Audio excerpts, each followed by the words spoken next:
Hello everyone, welcome to my channel. Please subscribe and stay tuned by clicking the bell icon.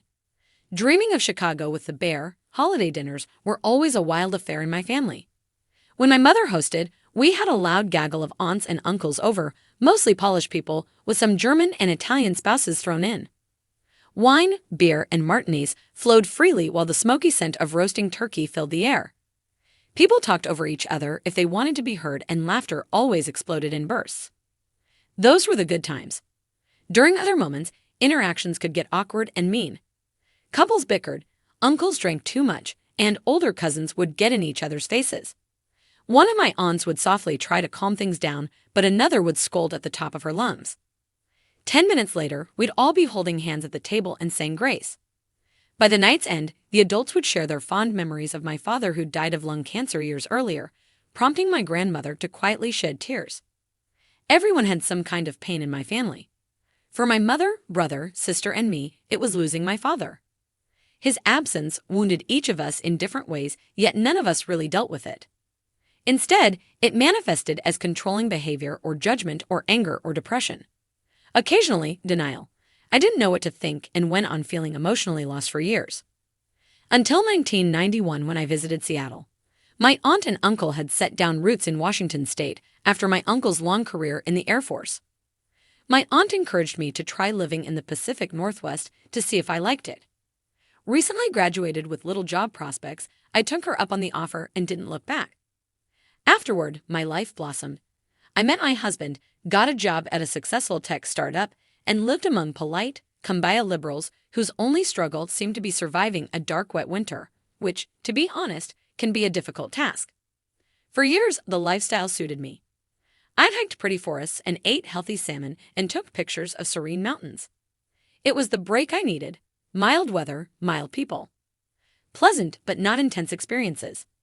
Because Seattle was a newer city, there wasn't much history to preserve. The architecture was bland, the ethnic diversity thin, and the cultural life sparse.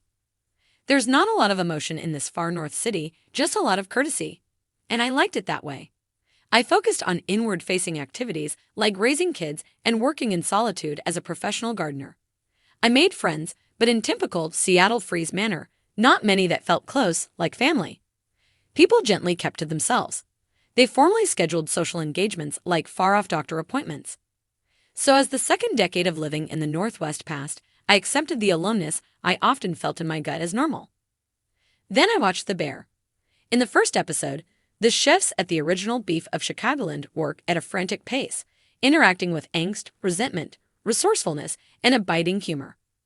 They struggled to keep the doors open since the former owner, Mikey, committed suicide, leaving the indebted business to his brother Carmy, played superbly by Jeremy Allen White.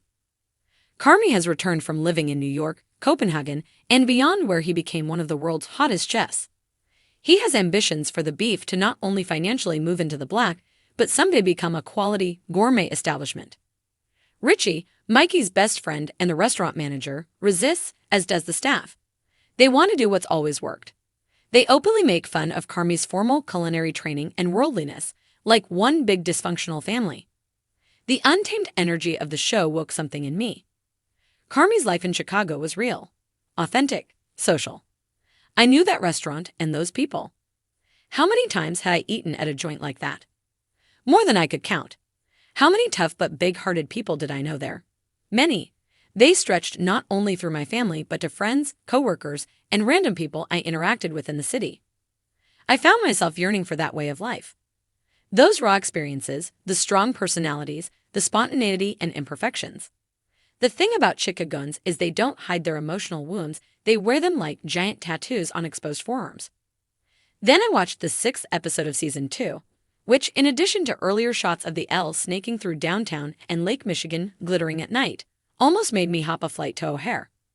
In a flashback, Carmy's mother, Donna, played outstandingly by Jamie Lee Curtis, frantically prepares dinner while a loud gaggle of her adult children, their spouses, friends, and uncle and niece mingle.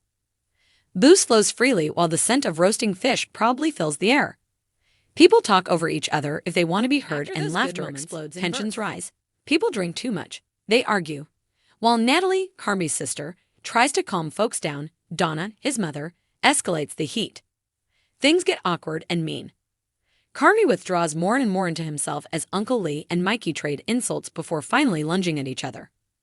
Minutes later, when Mikey struggles to get Donna out of a crashed car, Carmi shows us his intense, immobile discomfort by stiffly gazing at the cannolis on the buffet. He's waiting for it to all be over. Earlier, his aunt offered him a fresh start in New York, and we know he'll take her up on it. This family is messed up, and Carmi's only way toward sanity is out. I saw myself in Carmi. I was the youngest in my family. I was the escapee whose mother, like Donna, always wished I would come home. But like Carmi, I could only blossom into the person I was meant to be by leaving an intense, chaotic situation. The bear has shown me a nuance I never noticed before. Now that I've left and become a more whole-heeled person, even found my true self, I can bring that new me back home. I'm more than loss and chaos. Carmi doesn't return and descend into static pain. He works hard to create his dream restaurant and help his staff grow into more mature roles. I can go home and move forward with my life too. I can contribute professionally and help others. Some folks I know have even changed and grown too. It's wonderful. And some haven't. But that's okay, because at least those people are my messed up people. The bear portrays the Chicago I know, an emotional, extroverted, honest as hell city.